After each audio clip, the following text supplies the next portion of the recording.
बिस्मिल्लाहिर्रहमानिर्रहीम, अस्सलाम वालेकुम नाज़रीन, आप देख रहे हैं द लास्ट स्टार। मैं हूँ यासिर रशीद और मेरे साथ हैं सीनियर सहाफ़ी राना मोहम्मद अजीम साहब।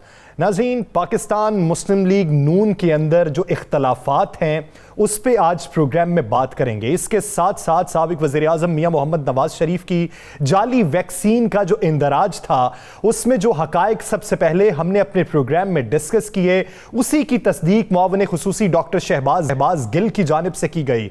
उन्होंने इस बात की तस्दीक की कि हमने जो अपने प्रोग्राम में बात की थी कि नवीद जो जर्मनी में है वो कौन है, उसका पाकिस्तान मुस्लिम लीग नून से राबिता क्या है। तो आज मजीद हकाइक जो मंजर आम पे आए हैं उस पर भी डिस्कस करेंगे कि किस नंबर से इंदराज करवाया गया, फिर 5 सिम्स जो ऐसी हैं जिनसे उसको रीचेक किया गया, उनकी जो तफसीलात हैं वो भी मजीद आगे बढ़ रही हैं। तो इसमें केस जो है वो मंतकी अंजाम की जानिब गामजन है। हकाइक मजीद क्या मंजर आम पे आए हैं, राना साहब की तरफ बढ़ते हैं। राना साहब, जाली वैक्सीनेशन स्कैंडल की अंजाम की जानिब पहुंच रहा है, इसके पीछे जो मुहर्रिकात थे क्या मंजर आम पे आ चुके हैं या अभी आना बाकी है?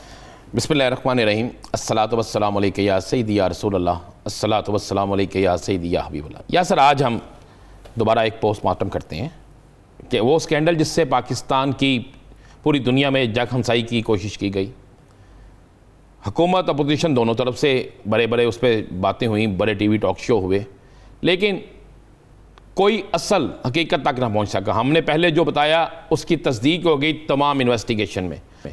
अब मैं ये तस्वीर सामने लेके आया हूँ, मैं चाहूँगा प्रोड्यूसर साहब ज़रा तस्वीर वो दिखाएं वायरलेस सेट के साथ, जो है वो नवीद जो जर्मन में है, जिसके मतलब कहा जाता है जनाब उसने भेजी, अपने व्हाट्सअप से भेजा। ये है नवीद जिसकी तस्वीर आ रही है, सरकारी गाड़ी के साथ है, सरकारी गाड़ी, और ये सरकारी वायरलेस सेट। इस वायरलेस सेट पे वज़ीर आला, वज़ीर आज़म की आमद, अहम तरीन ऐलानात, हर चीज़ इस वायरलेस सेट पे होते हैं। गौर करें कि एक प्राइवेट शख्स एक वायरलेस सेट के साथ बैठा हुआ है। ये वायरलेस सेट किस सरकारी अफसर का हो सकता है? ये वायरलेस सेट जो है वो कौन इस्तेमाल करता होगा? किस तरीके से इसके पास पहुंचा, ये उस जगह पर किस तरह पहुंचा, और ये उस वायरलेस सेट और सरकारी गाड़ी को किस तरह इस्तेमाल करता होगा? ये उस वक्त की तस्वीरें सब कुछ है जब मुस्लिम लीग नून का दौर था। यानी इसके रूट्स कितने करीब थे हुकूमत के, सरकारी अदारों के, कितना करीब तरीन शख्स था। ये है वो नवीद। ये इस तस्वीर को स्टॉप करेगा और आपको नजर आए, ये है वो नवीद जिसके मुताल्लिक आज सब जानना चाहते हैं, जिसको कहा गया कि जर्मन से उसने भेजा। और मजे वाली बात बताएं आपको, अहम इंकशाफ करें, इस नवीद ने और जो 2 गिरफ्तार लोग हैं, इन तीनों के पास मियां नवाज शरीफ का इतना कंप्लीट डेटा था कि जो उनकी फैमिली में से कोई किसी को कोई और दे ही नहीं सकता, दे ही नहीं सकता। ये एक नवीद अल्ताफ है, ये और नवीद अल्ताफ है। ये वो नवीद अल्ताफ है जो वहां पे इसका हेड था कंप्यूटर सेक्शन का, और इसकी आईडी आप पे चले जाए, मियां नवाज शरीफ, ये है वो जो हेड था, इसकी आईडी पे चल जाए, नवाज शरीफ की तस्वीरें हैं, मुस्लिम लीग नून की तस्वीरें हैं। अब ताने बाने मिलाते हैं, इस पे पर्चा नहीं हुआ, ये उसमें नहीं है, लेकिन इसका आईडी सारा इस्तेमाल होता था। अब वो नवीद जो जर्मन में बैठा है, उसकी तस्वीर किसके साथ है? वो ज़रा नवीद की तस्वीर फिर आप ज़रा प्रोड्यूसर साहब एक दफ़ा दिखा दें कि ये नवीद बैठा है, ये भी उसी की तस्वीर है। अब वो नवीद जो मुस्लिम लीग नून का चहेता था, ये है, ये एक सरकारी गाड़ी के साथ है, और उसके बाद सरकारी वायरलेस सेट। आपको पता है इस्तेमाल करना जिसका है, अगर वो और जो इस्तेमाल कर रहा है वो, इन दोनों पे FIR होती है। ये सरकारी वायरलेस सेट के साथ है, क्योंकि इनके वालिद मोहतरम स्पेशल ब्रांच में मुलाजम थे। ये इनके वालिद जो है वो स्पेशल ब्रांच में थे, जिनका नाम वहीद अहमद। अब तो अदारों को चाहिए कि सारी परसू करें। ये नवीद उसी तरीके से अपने वालिद के रसूख को इस्तेमाल करता है, वायरलेस सेट भी इस्तेमाल कर रहा है। ये उनका है या किसी और का है या किसी और अफसर का है, ये तो अदारों को चाहिए पता करना। ये नवीद जो है जो जर्मन में चला गया है, वहाँ से इस्तेमाल करता है, यहाँ पे बैठ के इस्तेमाल करता है, हर चीज़ उसके साथ होती है। साथ इसको आशीर्वाद हासिल होती है उसी अस्पताल के डॉक्टर सलमान जो अरसा दराज से वहाँ पे है, और हमीद जो एक टेक्नीशियन है वहाँ पे। हमीद जो है वो एक लैब का हेड है। अब मज़े वाली बात है कि वो लोग जो शुरू से वहाँ पे हैं, जिनका नून लीग से बड़ा गहरा तल्लक था, उनमें से डॉक्टर सलमान साहब जो है वो उस कमेटी के भी मेंबर थे जो इंक्वायरी कर रही थी। आप ये अंदाज़ा लगा लें।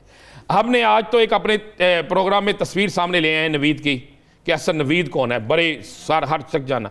दूसरा, अब मैं आपको बताता हूँ, इन तीनों लोगों के मोबाइल में, नवीद तो अभी गिरफ्तार नहीं हुआ, वो जर्मन बैठा है। कहते हैं इंटरपोल के जरिए वापस लाने की तैयारी भी कर रहे हैं, लेकिन सियासी बयान है या फिर लाया सियासी बयान है जी, अभी तक नहीं ला रहे, क्योंकि वो मुझे पता चला है कि जर्मन से भी आगे निकल गया।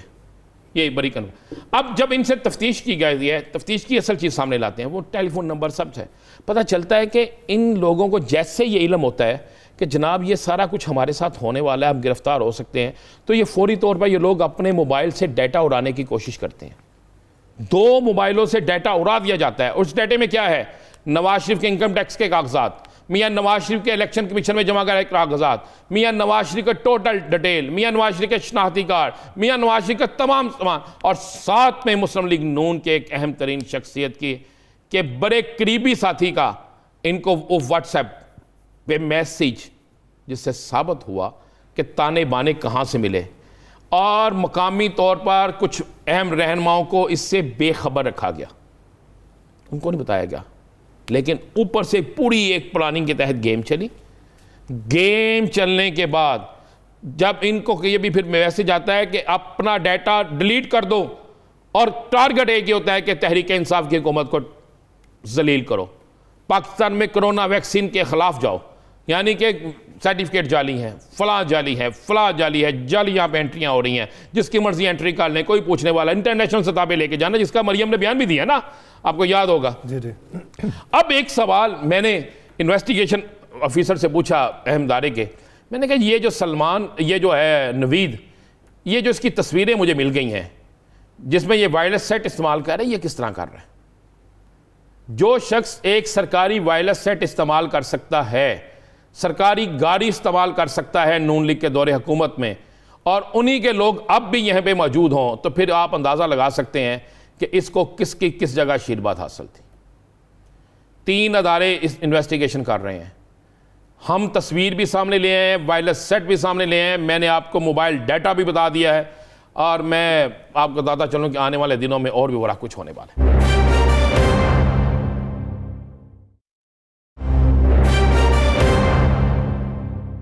बात कर लेते हैं पाकिस्तान मुस्लिम लीग के नूनी इख्तलाफात के हवाले से, जिसकी कुछ आज तस्दीक पाकिस्तान मुस्लिम लीग नून की नायब सदर मरियम नवाज ने भी की है। इसी बारे में बात करने के लिए हमें ज्वाइन किया है सीनियर तजियाकार और सहाफ़ी इरशाद भट्टी साहब ने। भट्टी साहब, बहुत शुक्रिया आपके वक्त का। भट्टी साहब, मैं आपकी जानिब आता हूँ। सबसे पहले ख्वाजा आसिफ साहब का वो बयान हम चलवा दें कि जो उन्होंने कुछ इशारा दिया है कि इख्तलाफात हाँ हैं और किस सतह पे हैं। नाज़रीन, पहले वो मुलाहिजा कीजिए, फिर गुफ्तगू को आगे बढ़ाएंगे। झगड़े वर्करों के नहीं, झगड़े क़यादत के हैं। हुकूमत के लिए चौथी बार मैंडेट हासिल करनी है तो खुदा के लिए अपने सफों में जो है इत्तेहाद पैदा। इंतखाबात किसी वक्त भी आ सकते हैं। हम जैसे जो वर्कर हैं नवाज शरीफ के, उनका नवाज शरीफ से जब रिश्ता है जो, उसको अगर आपने निभाना है तो मेहरबानी करें, अपनी सफों में इत्तेहाद पैदा करें। भट्टी साहब क्या कहते हैं? मरियम नवाज साहिबा कहती हैं कि बहुत अच्छे इंसान हैं हमजा शहबाज साहब, हमारे तरीका कार और आरा मुख्तलिफ हो सकती हैं। ख्वाजा आसिफ साहब का ये बयान है, हमजा शहबाज कुछ और बयान देते हैं, मरियम नवाज उसके मुखालिफ बयान देती हैं। आज शेख रशीद साहब कहते हैं कि मैं नून से मीम निकलने की बात कर रहा था, शीन निकलने की बात कर रहा था, लेकिन अब तो कुछ और निकलने वाला है।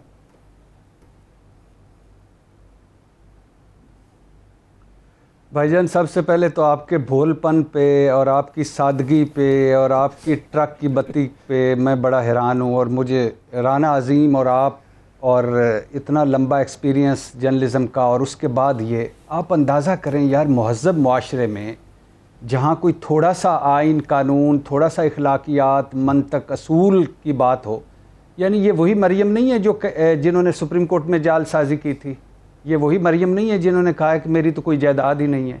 नवाज शरीफ साहब वही नहीं है जिन्होंने कहा था जनाब स्पीकर। शहबाज शरीफ साहब वही नहीं है जो एक तरफ मिसाक जमहूरियत की बड़े भाई ने, और दूसरी तरफ ये जिसमें एक नुक्ता था कि सर्विंग जनरल से नहीं मिलना, और ये और चौधरी निसार 12 मुलाकातें जनरल कियानी साहब से कर ली, और जब नवाज शरीफ से पूछा तो उन्होंने बड़े भोलपन में कहा कि मुझे तो पता ही नहीं है।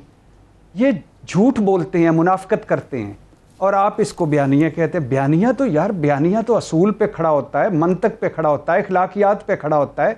बयानिया का कोई नस्ब लयन होता है। ये एक घर है जो एक आडट लेस, परफॉर्मेंस लेस जमहूरियत को जो इनको ही अंडे बच्चे देती है उनको बचाने के चक्कर में, और गद्दी अपने घर में रखने के चक्कर में। हुआ क्या है, ये गुड काप बैड काप का खेल है जो नेक्स्ट लेवल में शामिल हो गया। हुआ क्या है हुआ ये है कि पीडीएम के गुब्बारे से हवा निकल चुकी है।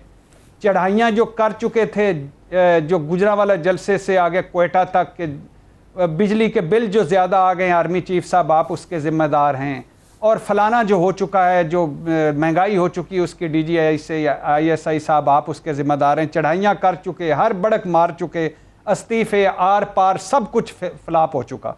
उसके बाद जब मज़ाहमत करने का वक्त था उस वक्त मज़ाहमत ना हुई, जब मफामत करने का वक्त था उस वक्त मफामत ना हुई, और उसके बाद 2023 का इलेक्शन सर पर है। आल बचाओ माल बचाओ खाल बचाओ प्रोग्राम्स करना, इसको पार लगाना है, और केसेस हैं, नाअहलियाँ हैं और सियासत करनी है। इक़्तिदार से ज़्यादा देर ये बाहर रहने के काबिल नहीं है। 2023 में इनको इक़्तिदार ना मिला तो ये फारिग हो जाएंगे। और 80% मुस्लिम लीग के जिनके डीएनए में ना इhtजाज है, ना मज़ाहमत है, ना इनकलाब है, ना सिविलियन बालादस्ती है, ना वोट को इज्जत दो है, वो एक बरादरी और क्या आप समझते हैं कि 23 में वो क्या करते हैं, वो कहते हैं 23 में अगर बाकी किसी को भी इन तीन जमातों को, तहरीक इंसाफ, नून लीग, पीपल्स पार्टी, इनमें से जिसको ना इक़्तिदार मिला वो वैसे ही फारिग हो जाएंगे?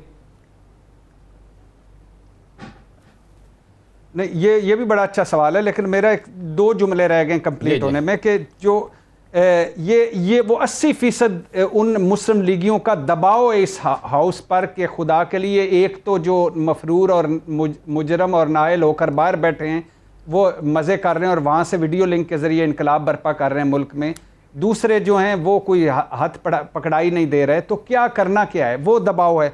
और शहबाज शरीफ और हमज़ा शहबाज की ट्रेनिंग ही यही है, जो वो उनको सिखाया ही ये गया था। सारी उम्र इन्होंने ये किया। पहले चल जाता था कि इधर से ये कहते थे हम इदारों को साथ लेकर लड़ना नहीं है, उधर से कहते भाईजान को मनाना है, भाईजान नहीं मान रहे, और उसमें अब मरियम नवाज़ शामिल हो गई हैं। और इसमें कोई शक नहीं कि शहबाज फैमिली और नवाज़ फैमिली के हालात मुख्तलिफ हैं। किस तरह कि नवाज़ शरीफ के दोनों बच्चे अल्हम्दुलिल्लाह बाहर हैं और गैर मुल्की हैं और उनके पास हैं, वो खुद एवन फील्ड में, मरियम नवाज़ की ज़मानत कंफर्म हो चुकी है और वो केसेस जो हैं वो डिले पे डिले हैं। शहबाज शरीफ साहब के टीटियों का बड़ा मजबूत केस है, हमजा शहबाज भी इसमें फंसे हुए हैं, सलमान शहबाज मफरूर हैं, तो उनके हालात मुख्तलिफ हैं। लेकिन वो एक तो दबाव में बयान देता है, एक नेशनल क्राइम एजेंसी जो बरतानिया की थी वो तो ये क्लेम करते हैं कि मनी लॉन्ड्रिंग के हवाले से 2019 से जो उन पे तहकीकात चल रही थी उन्होंने क्लीन चिट दे दी हमें। नहीं, ये अभी तो इसकी खैर डिटेल जजमेंट आएगी।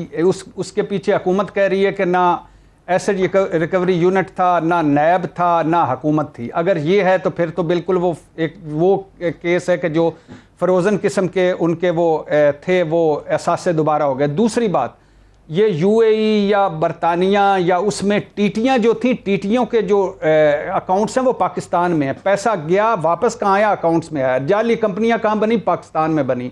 20 मुलाजमों के अकाउंट्स में कहाँ पैसे गए, पाकिस्तान में गए। डमी मुलाजमीन कहाँ थे, पाकिस्तान में थे। वो जो सारे निसार गुल और अली अहमद और वो सारे कहाँ थे जो वज़ीर सेक्रेटरीट वो पाकिस्तान में हैं। तो ये सारे पाकिस्तान जो असासे कहाँ बढ़े, पाकिस्तान में बढ़े। और अभी ये जो डिटेल आएगा तो इसमें पता चलेगा। लेकिन टीटियों वाला, 56 कंपनियों वाला, डेविड रोज़ वाला वहाँ है, बाकी सारे यहाँ हैं शहबाज शरीफ साहब के। शहबाज शरीफ साहब और 2 केसेस जिनके बारे में जो किसी से भी पूछ लें, एक जरदारी साहब का जो केसेस है जाली अकाउंट्स और मनी लॉन्ड्रिंग वाला, वो फलूदे वाला, और दूसरा ये टीटियों वाला, ये वो हैं जो डॉक्यूमेंटेड केसेस हैं जिनमें कोई नहीं, बाकी कोई अगर किसी और मुआशरे में होता तो अब तक पता नहीं कहाँ से कहाँ पहुंच चुके। हमारे यहाँ निज़ाम इंसाफ, निज़ाम हमारा वो सारा है। आप बड़ी अब ये बात इक़्तिदार के शहर में बैठे हैं।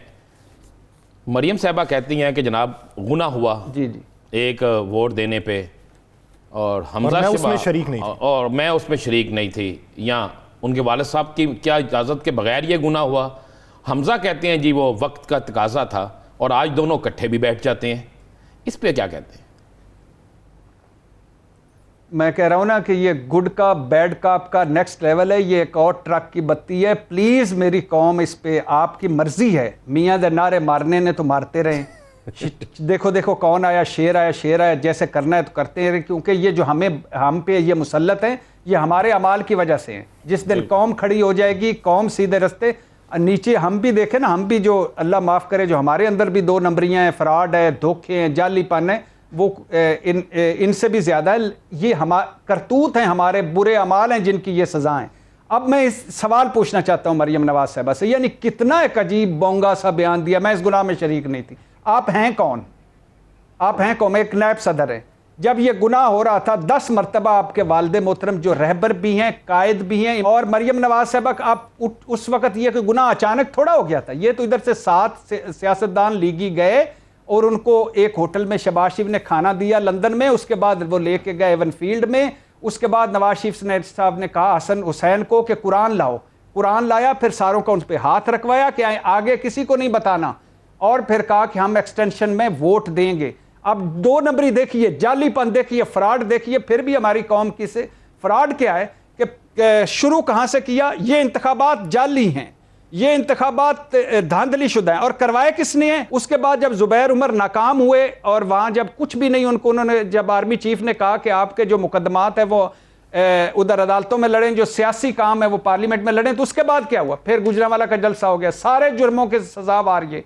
तो जब मरियम नवाज साहिबा से मैंने पूछना ये है कि जब ये गुनाह हो रहा था, जब ये 7 सियासतदान गए थे, या कुरान पे हलफ लिया जाता, अब आप कहाँ थी? आपने क्यों नहीं रोका आप इस गुनाह से? अच्छा, फिर और तब क्यों चुप रही थी? आपका ट्विटर 8 महीने क्यों खामोश रहता? अच्छा, जवेल, उन्होंने एक और भी कहा, जवेल लतीफ़ का बयानिया बड़ा शानदार है। जवेल लतीफ़ साहब को किसने शोकाज नोटिस दिया? नवाज शरीफ साहब ने। तो ये और नवाज शरीफ कौन है? उनके वालिद हैं, और जिनकी वो जंग लड़ रही हैं। भट्टी साहब क्या समझते हैं, अगर आपके नजदीक ये गुड कॉप और बैड कॉप की गेम है, तो फिर आने वाले दिनों में 6 माह बाद का मंजरनामा क्या देखते हैं? गुड कॉप के ऊपर बैड कॉप का खौल चढ़ेगा, या बैड कॉप जो है वो गुड कॉप को अपने रास्ते पे ले आएगा? क्या आपने खूबसूरत एक और वो नहीं कहा था पुराने ज़माने में? आपकी आवाज़ बड़ी खूबसूरत है, वो जो जिसमें क्या गुड कॉप पे बैड कॉप चढ़ेगा या बैड कॉप पे गुड कॉप चढ़ेगा? यार ये क्या कसम खुदा है। अच्छा, जो आखिरी एक जुमला रह गया, बिलावल भुट्टो साहब का एक बड़ा खूबसूरत, अक्सर बिलावल भुट्टो साहब एक फ़िक्रा, क्योंकि इनको बड़े अच्छे लोग सुना देते हैं, उन्होंने कहा ना मज़ाहमत है या ना मफामत है, ये मुनाफकत है, और यही वाकई ठीक है। अब आ जाए कि गुड कॉप पे बैड कॉप घुड़सवारी करेगा, या बैड कॉप पे गुड घुड़सवारी करेगा। भाईजान, जिसका जुगाड़ लग गया, जिसका दाव लग गया, दबाव में आ गया कुछ, तो दबाव में ये कर जाएंगे और डील कर ले, क्योंकि ये बहुत अच्छी तरह एक ही खेल इनको आता है, डील किस तरह लेनी है, डील किस तरह लेनी है। 2 डिक्टेटर आए हैं नवाज शरीफ के जिंदगी में, एक ज़ियाउल हक साहब, उनके ये बेटे थे, वो इनको अपनी उम्र भी लगा गए, और उसके बाद जब और जमहूरियत पसंद इतने थे कि जब जुनेजो हुकूमत बरतरफ की तो ये ज़ियाउल हक के साथ खड़े थे। फिर उसके बाद पार्टी पर किस तरह कब्जा किया वो भी लहदा है। बेनज़ीर भुट्टो के खिलाफ IGI किस तरह बनाई वो भी एक लहदा है। मेमो गेट यूसुफ गिलानी के खिलाफ किस तरह गई वो भी एक लहदा है। ये जमहूरियत पसंद है। दूसरे थे मुशर्रफ साहब के साथ ये डील करके अल्हम्दुलिल्लाह इस तरह गए कि गौस अली शाह ने कहा मैं साथ वाले सेल में था, मुझे भी बता जाते कि मैं जा रहा हूँ, और उसके बाद दोबारा पासपोर्ट लेके लंदन गए, और उसके बाद वापस आए। तो ये अल्हम्दुलिल्लाह, अगर अयूब खान होते तो उसके साथ भी डील कर लेते, या खान होते तो उसको भी किसी न किसी मंत्र में उतार लेते। तो बात बुनियादी तौर पे ये है कि जिसका जुगाड़ भाईजान लग जाएगा, जिसका दाव लग जाएगा, वो हमजा होगा या शहबाज साहब होंगे या मरियम साहबा होंगी या नवाज शरीफ होंगे। एक बात घर में या नहीं, हमने वो इनारे मारते रह जाना है, भूख हमारे घरों में नचती रह जाए, हमने इनके आगे नचते रह जाए। बहुत शुक्रिया इरशाद अहमद भट्टी साहब इस हवाले से अपना वक्त देने के लिए। नाज़रीन, दीगर मंजरनामे पे बात करेंगे एक शॉर्ट ब्रेक के बाद। Stay with us.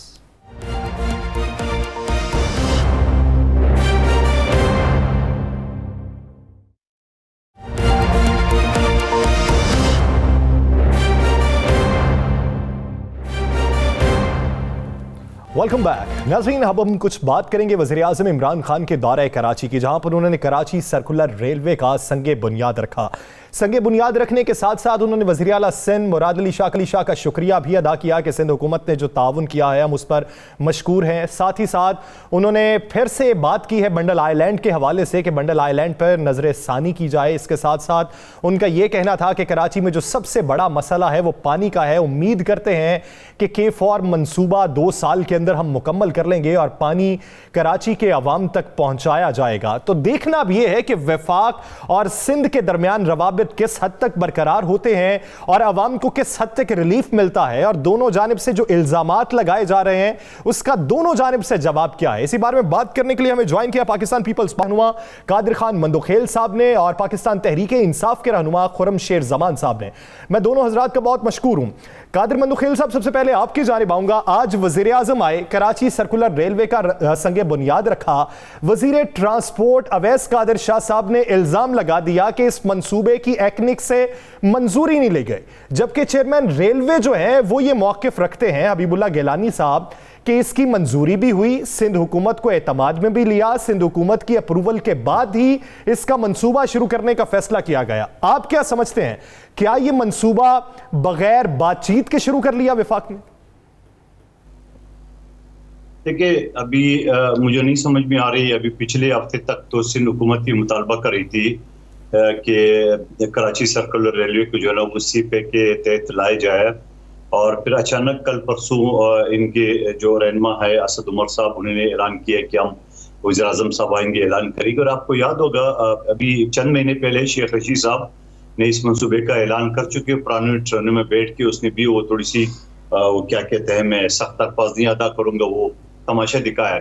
तो बहरहाल मैं तो इस चीज़ पे खुश हूँ कि कम से कम चौथा साल पार्लिमानी साल शुरू हो चुका है और वज़ीर आज़म सिंध आ गए और उसने सिंध को भी अपना सूबा समझा। मैं तो खुशामदीद कहता हूँ पहले, और साथ साथ में ये भी याद दिला दूँ जो आज 3 साल में कभी वज़ीर आला को या सिंध हुकूमत किसी नुमाइंदे को नहीं बुलाया।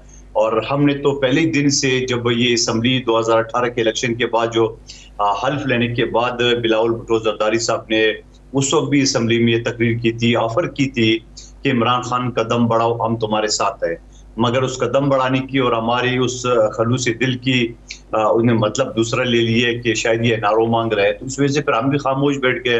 अब चूंकि इलेक्शन साल है, अगर ये हुकूमत रहती भी है तो ये टोटल 1.5 साल समझ लो रह गया। अब 1.5 साल में कराची में जो ने 3 महीने का वादा किया था कि 3 महीने में हम पाकिस्तान नया पाकिस्तान बना देंगे, आज 3 साल गुजरने के बाद भी आपके सामने महंगाई और सारी चीजें है।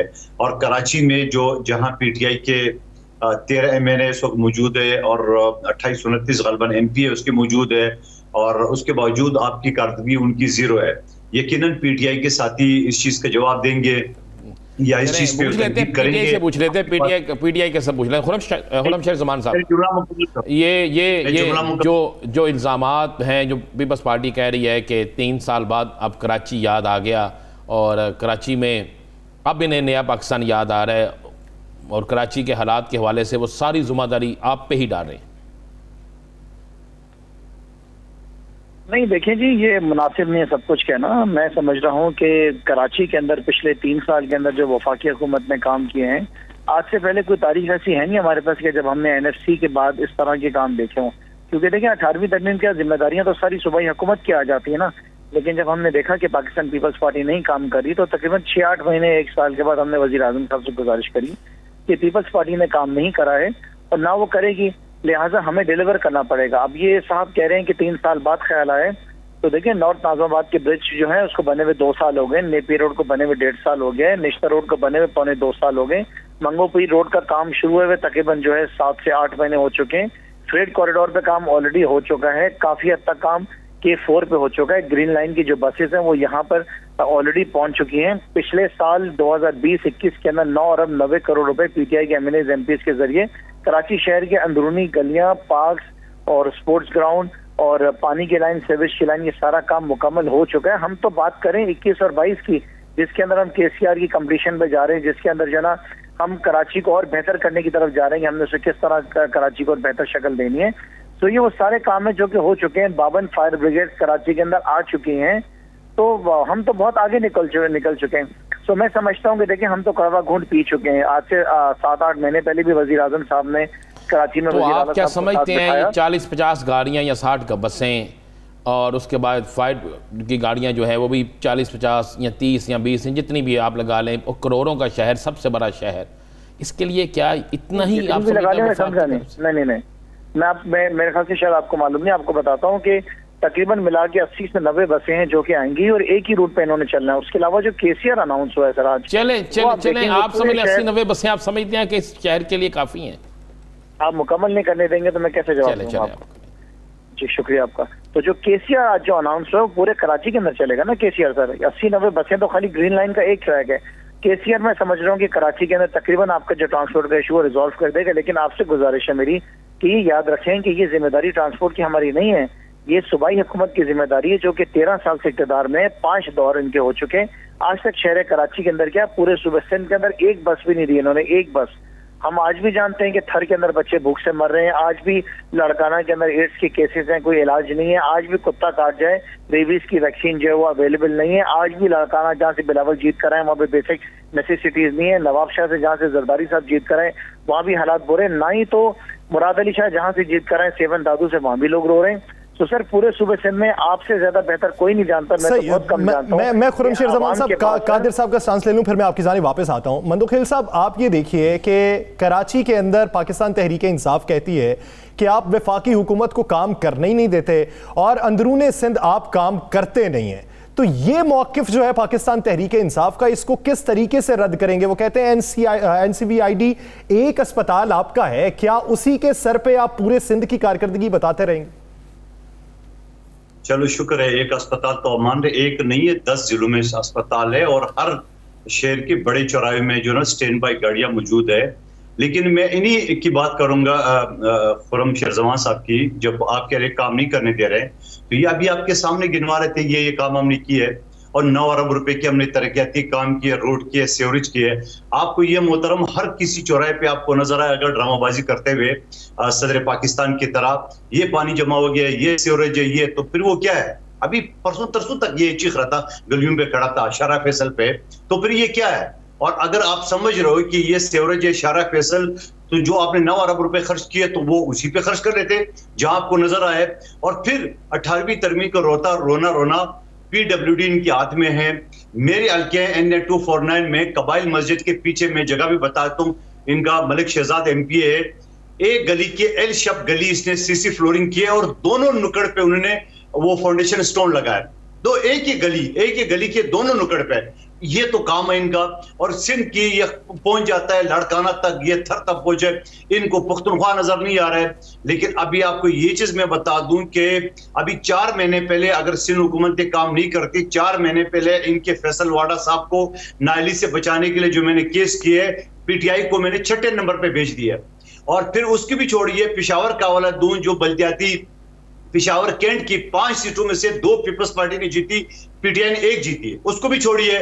जो खुर्रमशेर जमान जिस एरिया में रहता है, इनके सदर पाकिस्तान गवर्नर सिंध आली मादिल शेख समेत 19 रहनुमा रहते हैं, वहां क्लिफ्टन कंटोनमेंट के 10 सीटों में से 4 पीपल्स पार्टी जीत के ये 2 जीत चुके हैं।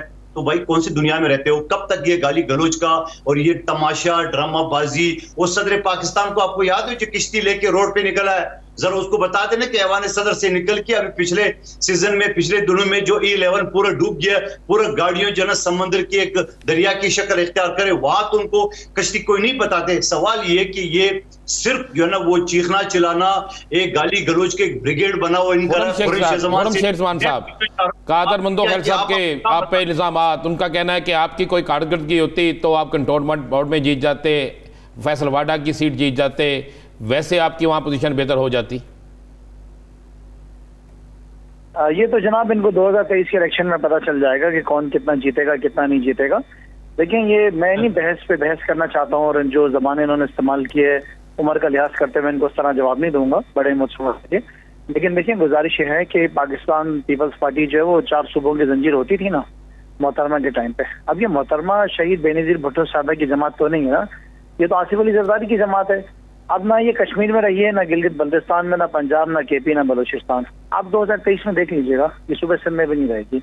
और मैं कोई बड़ा बोल नहीं बोल रहा हूँ, शायद तहरीक इंसाफ से मुकाबला करने के लिए कोई नई ऑपोजिशन जमात आएगी, इनके अंदर मुझे इतना जोर नजर नहीं आता। उसकी वजह क्या है? खुर्रमशेर जमान साहब, किन बुनियादों पे आप समझते हैं कि एक सूबे की जमात है और आप कराची में काम करना चाहते हैं लेकिन फिर भी उतना नहीं कर सके, उसके बिना भी आप 2023 के इलेक्शन में समझते हैं कि पाकिस्तान पीपल्स पार्टी का सिंध भर से सफाया हो जाएगा?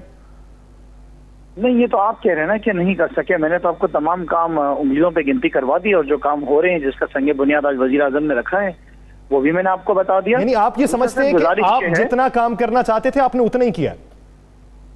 दूसरी सर गुजारिश ये है कि आपको मुझसे ज्यादा शायद पता है कि 18वीं तरमीम के बाद सुबह में पीने का पानी पिलाना, अवाम को अस्पताल में सर्विसेज फराहम कर, या बच्चों को स्कूल में तालीम देना, या स्ट्रीट क्राइम कंट्रोल करना, ये वजीर आजम की जिम्मेदारी नहीं है सर। कि तमाम जिम्मेदारियां जो हैं ये आती है सूबाई हुकूमत की। अगर पंजाब या केपी में भी अगर ये नहीं हो रहा तो वहां पे हमारी गवर्नमेंट की गलती होगी।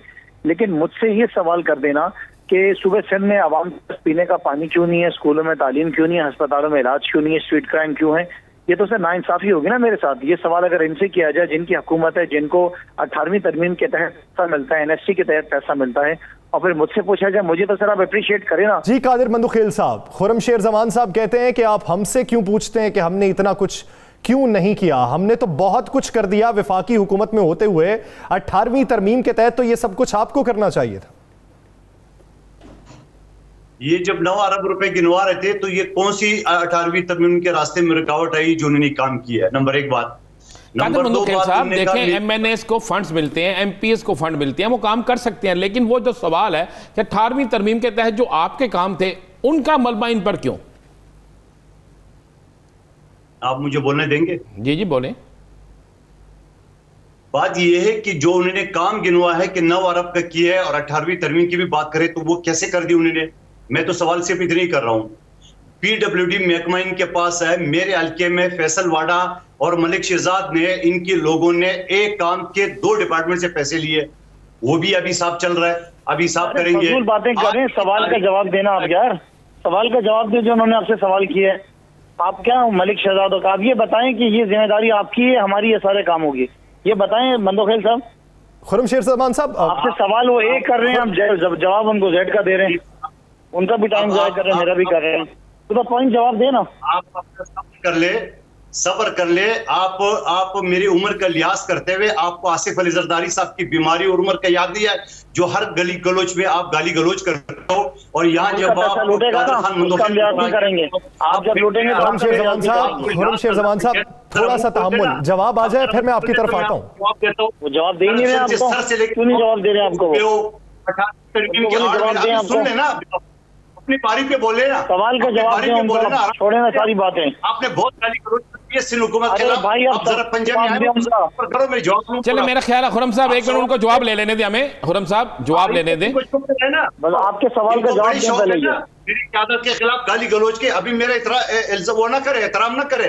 आप जितना मंदुखेल साहब सवाल का जवाब देना, क्यों गुस्सा होते हैं? सवाल का जवाब दें आप उनको। ये काम किसने 18वीं तरमीम के? आप दोनों हमारे लिए मुअज़्ज़ज़ शख्सियात हैं, आप सियासतदान हैं, अवाम ने मुंतखब किया आपको। अब मैं खुर्रमशेर जमान साहब आपकी जानिब आता हूँ। मंदुखेल साहब जो सवाल राना अजीम साहब ने किया उसका स्पेसिफिक जवाब दे दें, फिर मैं खुर्रमशेर जमान साहब की तरफ चला जाता हूँ।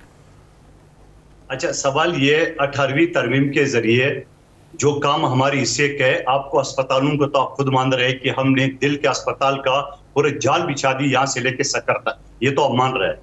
बेनजीर ट्रॉमा सेंटर इसी 18वीं तरमीम के जरिए बनी है, कराची का टॉप का आगा खान लेवल का। पाकिस्तान का पहला लिवर ट्रांसप्लांट जो गंबट में बना हुआ है, ये पाकिस्तान का क्या एशिया का टॉप है, ये आपको मानना पड़ेगा, ठीक है। अब उसके बाद आप आइए 18वीं तरमीम का जो सीवरेज सिस्टम है या जो जिली हुकूमत, आपको पता है कि सूबाई हुकूमत होती है, एक वफाकी हुकूमत है और नीचे जिली हुकूमत है। और जिली हुकूमत का MQM का ये हाल था कि आपके सामने चीफ जस्टिस ने मेयर वसीम अख्तर को बोला कि आप घर जो आपके पास इख्तियार नहीं था, वो भी हमने उस हवाले से हमने वो काम भी, यानी जो काम हमारा नहीं भी था, हमने रोडों का, हमने सीवरेज का, हमने पानी का, ये सारा काम किया।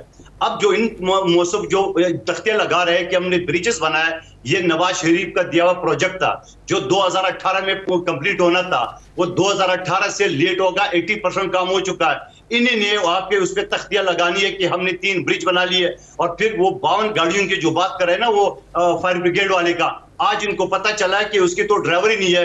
वो भाई जब आप गाड़ी मंगा रहे थे तो यानी आपकी नजर में वफाकी हुकूमत ने जो इकदाम किए उनमें से बहुत से मंसूबे तो ऐसे थे जो पुराने मंसूबों पर तख्तियां लगाई गई, और बहुत से मंसूबे ऐसे हैं जो शुरू होने पे पता चल रहा है कि उसमें बहुत सी रुकावटें हैं।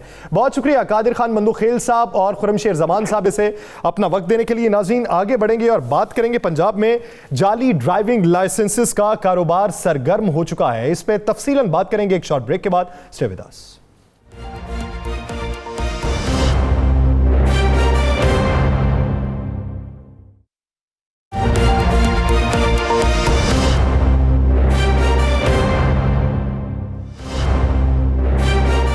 Welcome back. नाज़रीन, पाकिस्तान में कवानीन जो हैं उस पर अमल दरामद किस हद तक होता है, इस पे बात करेंगे। ट्रैफिक जो लाइसेंस है वो जो बनता है वो कितने मराहिल गुजार कर बनता है, उसकी अथेंटिकेशन क्या है। अब जो स्टोरी मंजर आम पे आई है उसके मुताबिक गैर कानूनी लाइसेंसेस बन रहे हैं, इनमें कितनी हकीकत है इसी बारे में बात करने के लिए हमें ज्वाइन किया है DIG traffic police Punjab Suhail Akhtar Sukhera साहब ने। सुखेरा साहब, बहुत शुक्रिया आपके वक्त का।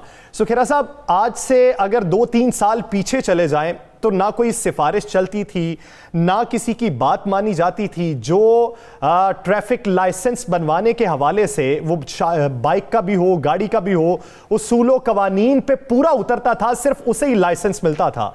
लेकिन अब कुछ बातें और गर्दिश कर रही हैं कि कुछ अनासिर भी मुलव्वस हैं कि जो आपको लाइसेंस बनवा के दे देते हैं।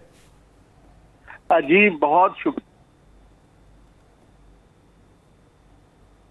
बात दुरुस्त है कि महकमे में ये कुछ ऐसी गाड़ी भेजें जरूर मौजूद हैं जो स्काउट्स के जरिए या अदरवाइज जो है इलीगल मींस यूज करके ग्रेटिफिकेशन के जरिए और सिस्टम को ब्रीच करके रिसीव करके लाइसेंस बनाने की कोशिश करते हैं, और इसमें समटाइम्स कामयाब भी होते हैं। ये बिल्कुल शिकायत मौसूल हो रही है।